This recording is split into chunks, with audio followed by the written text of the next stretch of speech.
সালামু আলাইকুম ওয়া রাহমাতুল্লাহ।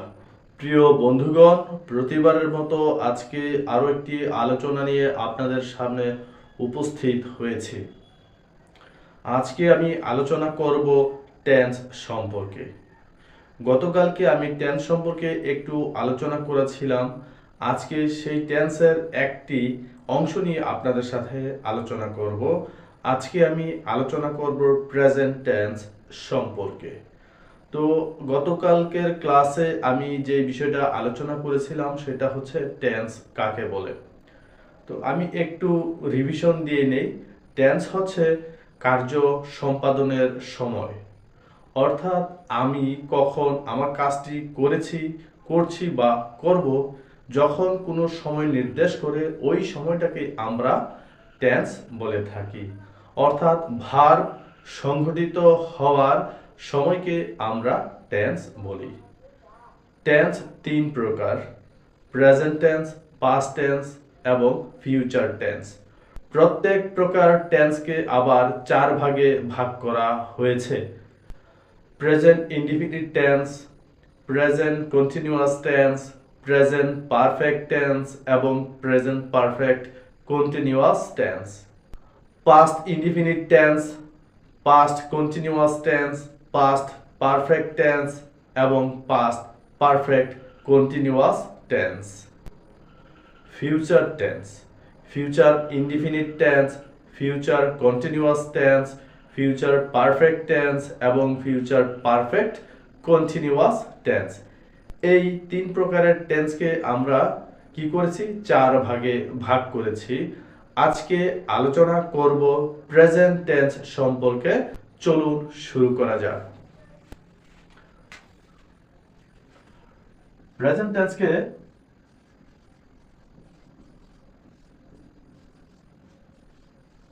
টেন্সকে চার ভাগে ভাগ করা। প্রেজেন্ট টেন্সকে চার ভাগে ভাগ করা হয়েছে।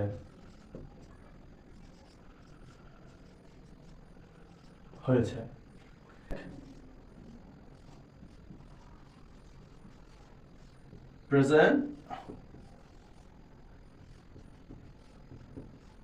ইনডিফিনিট বা সিম্পল। প্রেজেন্ট ইনডিফিনিট টেন্স অথবা প্রেজেন্ট সিম্পল টেন্স কাকে বলে বা এটার স্ট্রাকচারটা কি, কিভাবে বুঝবো যে এটা প্রেজেন্ট ইনডিফিনিট টেন্স, অথবা আমি এই টেন্সটা কখন ব্যবহার করতে হবে বা কখন ব্যবহার করব, সেই জিনিসটা এখন আমি বিস্তারিত আলোচনা করছি। এখন কিভাবে আপনি বুঝবেন যে এখন আপনি প্রেজেন্ট ইনডিফিনিট টেন্সে কথা বলতে হবে, অথবা আপনাকে এই জিনিসটা প্রয়োগ করতে হবে, অথবা প্রেজেন্ট ইনডিফিনিট টেন্সের প্রয়োগটা কখন? সাধারণত প্রেজেন্ট ইনডিফিনিট টেন্স বলতে বুঝি সাধারণত যে অভ্যাসগুলো আছে সেগুলোকে আমরা বলে থাকি। আপনার পছন্দ, আপনার অপছন্দ ইত্যাদি বিষয়টাকেও প্রেজেন্ট ইনডিফিনিট টেন্সের মধ্যে আমরা বলে থাকি বা ব্যবহার করে থাকি। প্রেজেন্ট ইনডিফিনিট টেন্সের আরো একটা বৈশিষ্ট্য হচ্ছে এটা চিরন্তন সত্যগুলো প্রকাশ করার জন্য ব্যবহার করা হয়। অর্থাৎ আপনি যখন কোনো চিরন্তন সত্য কথা বলতে যাবেন তখন কিন্তু আপনার প্রেজেন্ট ইনডিফিনিট টেন্স ব্যবহার করতে হবে।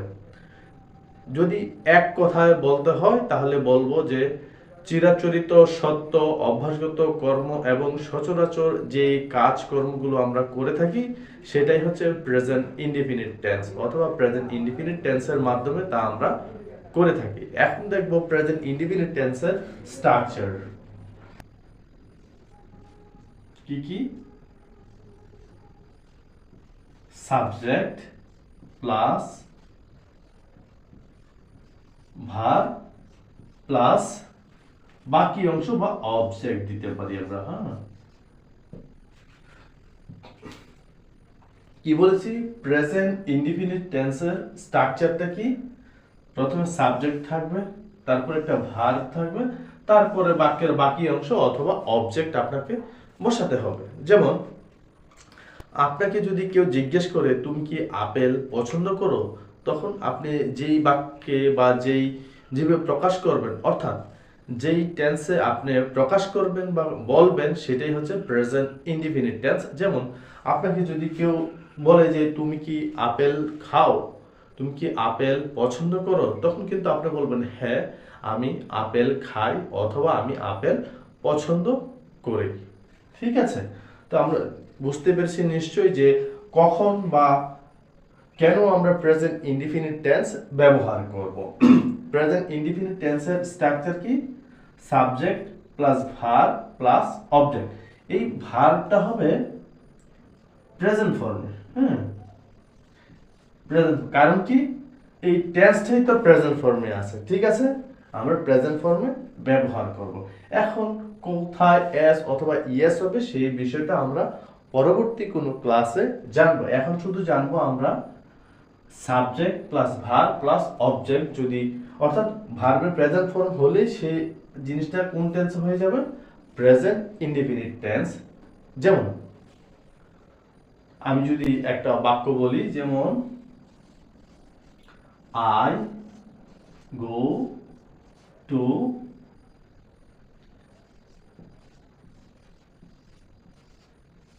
স্কুল। আমাকে কেউ একজন জিজ্ঞেস করেছে তুমি কি স্কুলে যাও, তখন আমি কি বলবো?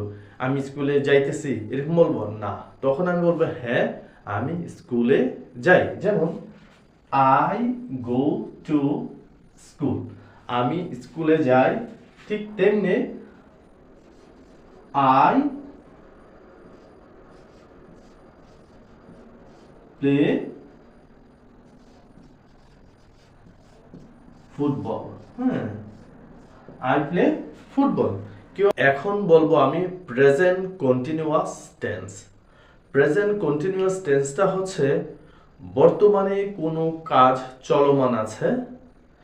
আমি আবারও বলছি, কোনো কাজ চলমান আছে বোঝাতে কন্টিনিউয়াস টেন্স ব্যবহার করা হয়। আর যে কাজটা বর্তমানে চলছে সেই কাজটা হচ্ছে প্রেজেন্ট কন্টিনিউয়াস টেন্স। যদি আমি বলি যে আমি এখন লিখতেছি, তাহলে এই কাজটা বর্তমানে চলছে, এই জন্য এটাকে প্রেজেন্ট কন্টিনিউয়াস টেন্স বলবো। অর্থাৎ প্রেজেন্টে কন্টিনিউ হচ্ছে, চলমান আছে, এই চলমান বোঝাতে আমরা প্রেজেন্ট কন্টিনিউয়াস টেন্স ব্যবহার করব। তো প্রেজেন্ট কন্টিনিউয়াস টেন্সের স্ট্রাকচারটা কি? যদি আমি লিখি এখানে ST subject plus am is are plus verb. এটাকে অনেকে বলে ভার্ব ওয়ান, অথবা বলতে পারো ভার্বের বেস ফর্ম। ভার্বের base form verb one plus ING plus বাকি অংশ লিখে দিই, বাকি অংশ,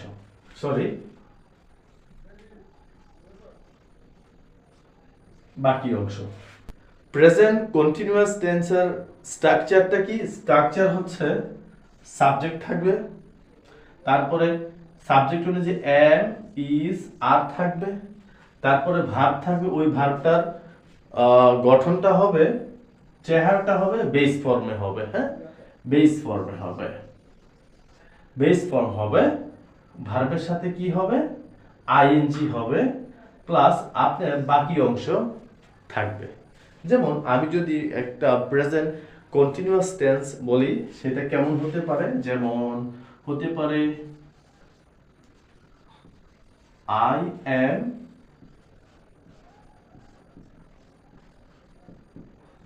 ওয়াচিং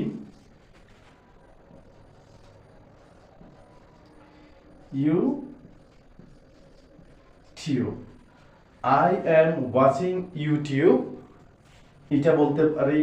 আবার কি বলতে পারি?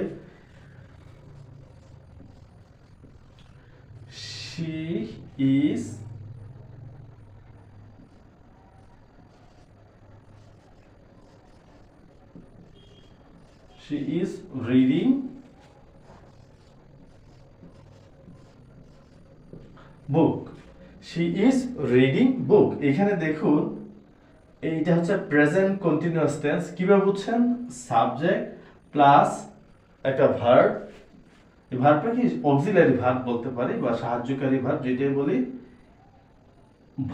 ভার্বের base form plus ING plus একটা অবজেক্ট অথবা বাকি অংশ যেটাই আপনি বলেন, যেমন শি এর জন্য ইজ, তারপরে ভার্ব বেস ফর্ম আইএনজি যুক্ত ভার্ব প্লাস অবজেক্ট বা বাকি অংশ।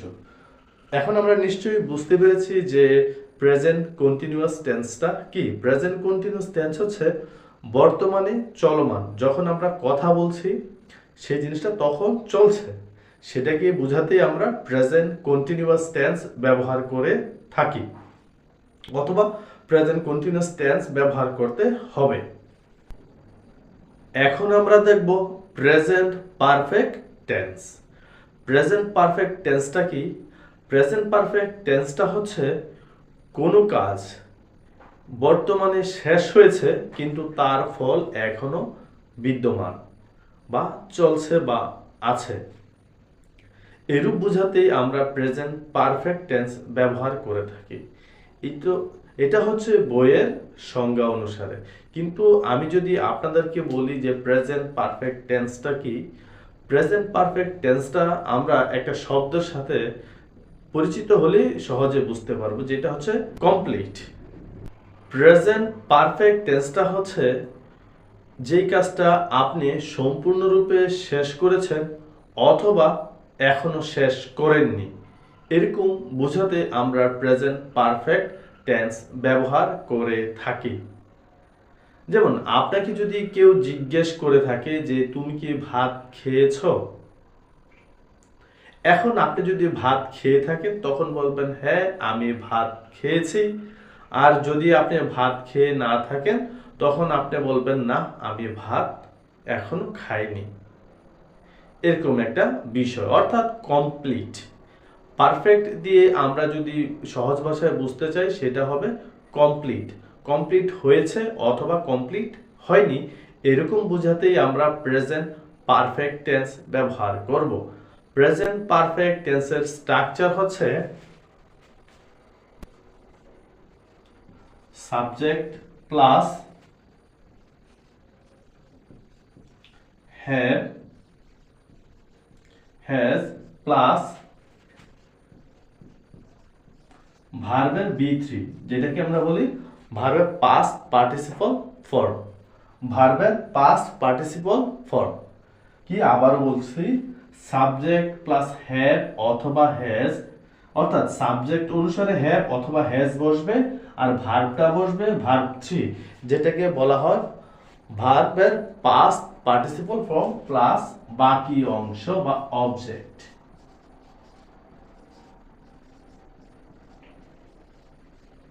ঠিক আছে? প্রেজেন্ট পারফেক্ট টেন্সের স্ট্রাকচারটা কি? Subject plus have has. কখন হ্যাভ বসবে কখন হ্যাজ বসবে সেটা আপনি পরবর্তী ক্লাসে জানতে পারবেন। অর্থাৎ সাবজেক্ট অনুসারে হ্যাভ হ্যাজ বসবে প্লাস একটা ভার্ব বসাতে হবে, এর ভার্বের চেহারাটা হবে বা গঠনটা হবে ভার্ব 3 অথবা যেটাকে আমরা বলতে পারি পাস্ট, অর্থাৎ ভার্বের পাস্ট পার্টিসিপল ফর্ম। এরপরে বাকি অংশ বসাবেন। ঠিক আছে? তারপর বসবে কি বাকি অংশ। যেমন আমি যদি বলি I have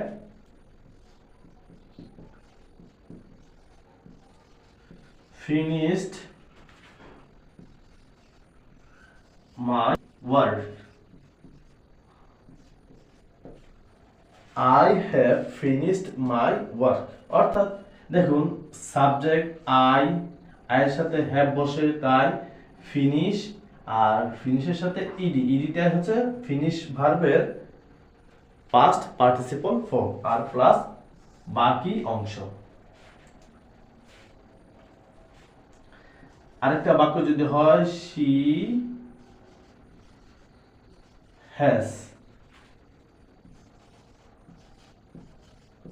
done the task, she has task, she has done the task, মানে সে তার কাজটা যে ওয়ার্কটা দিয়েছে সেটা কমপ্লিট করেছে। অথবা এমন হতে পারে she has not done the task, অর্থাৎ আপনি কাজটা কমপ্লিট করেন নাই অথবা কমপ্লিট করেছেন, এরূপ বোঝাতেই আমরা প্রেজেন্ট পারফেক্ট টেন্স ব্যবহার করব। আমার মনে হয় নিশ্চয়ই আপনারা কিছুটা বুঝেছেন। যাই হোক, এই ভিডিওটা যদি বারবার টেনে টেনে দেখেন আমার মনে হয় আপনারা সম্পূর্ণ ক্লিয়ার হয়ে যাবেন।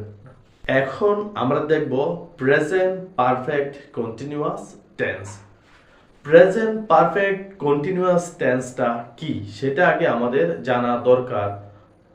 অর্থাৎ কখন আমরা প্রেজেন্ট পারফেক্ট কন্টিনিউয়াস টেন্স ব্যবহার করব? যখন কোনো কাজ অনেকক্ষণ ধরে চলছে, অর্থাৎ যেই কাজটা আপনি প্রকাশ করতে কোনো সময়ের উল্লেখ করতে হবে, এরকম কাজ বলার সময় আপনি প্রেজেন্ট পারফেক্ট কন্টিনিউয়াস টেন্স ব্যবহার করতে হবে। যেমন আমি যদি বলি আমি 25 মিনিট ধরে আমি ভিডিও মেকিং করতেছি, অথবা আমি এখানে 20 মিনিট ধরে বসে আছি, অথবা আমি যদি বলি গত পরশু থেকে আজ অবধি আমি তোমার অপেক্ষায় এখানে দাঁড়িয়ে আছি। অর্থাৎ এমন কোনো কাজ যেটা অনেকক্ষণ আগে শুরু হয়েছে যা এখনো চলমান, অর্থাৎ যে কাজটা চলমান কিন্তু অতীতে শুরু হয়েছিল বর্তমানেও চলমান, এইরকম কোনো কাজ বোঝাতে আমরা প্রেজেন্ট পারফেক্ট কন্টিনিউয়াস টেন্স ব্যবহার করব। প্রেজেন্ট পারফেক্ট কন্টিনিউয়াস টেন্সের স্ট্রাকচার হলো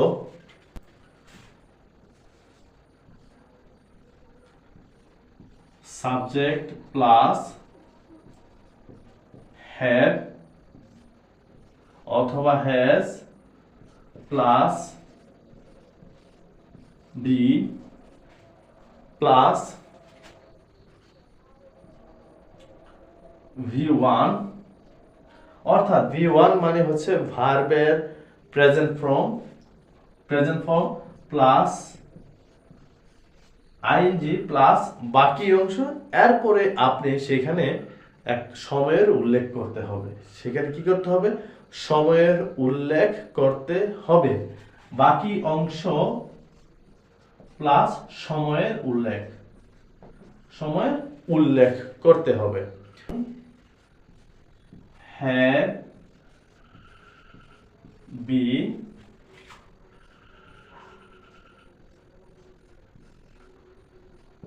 reading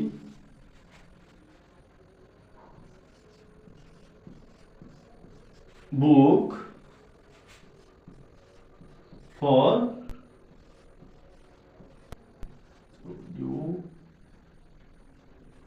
as 1 hours। এই বাক্যটা দেখুন, এইটা হচ্ছে এই পর্যন্ত একেবারে সূত্র, ঠিক আছে? এইটা হচ্ছে একদম পুরোপুরি সূত্র। এই যে সূত্রটা কি? Subject plus have plus be plus ভার্বের বেস ফর্ম প্লাস আইএনজি, এরপরে বাকি অংশ, এরপরে একটা সময়ের উল্লেখ করেছি। আমি যদি আবার বলি যে প্রেজেন্ট পারফেক্ট কন্টিনিউয়াস টেন্সটা হচ্ছে অতীতে কোনো কাজ শুরু হয়েছে যা এখনো চলমান, এরকম কোনো কথা বা কাজ বলার জন্য বা প্রকাশ করার জন্য আমরা প্রেজেন্ট পারফেক্ট কন্টিনিউয়াস টেন্স ব্যবহার করব। যেমন আমি একটা বাক্য লিখেছি, I have been reading book for 1 hours। একটা বাক্য আবার যদি বলি she has been cooking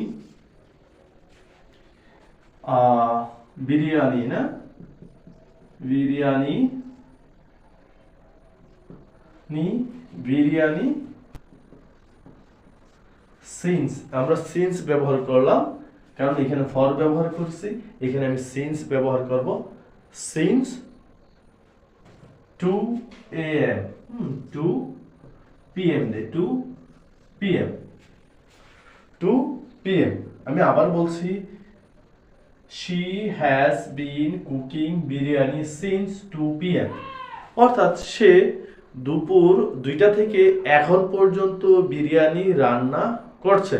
অর্থাৎ এই একটা সময় যেটা শুরু নির্দিষ্ট একটা সময় কি করা হয়েছে, ইন্ডিকেট করা হয়েছে, এই জন্য সিন্স। এটা অন্য জিনিস, এটা আমরা পরে কখন ফর ব্যবহার করব আর কখন সিন্স ব্যবহার করব সেটা আমরা পরবর্তী কোনো ভিডিওতে আলোচনা করব।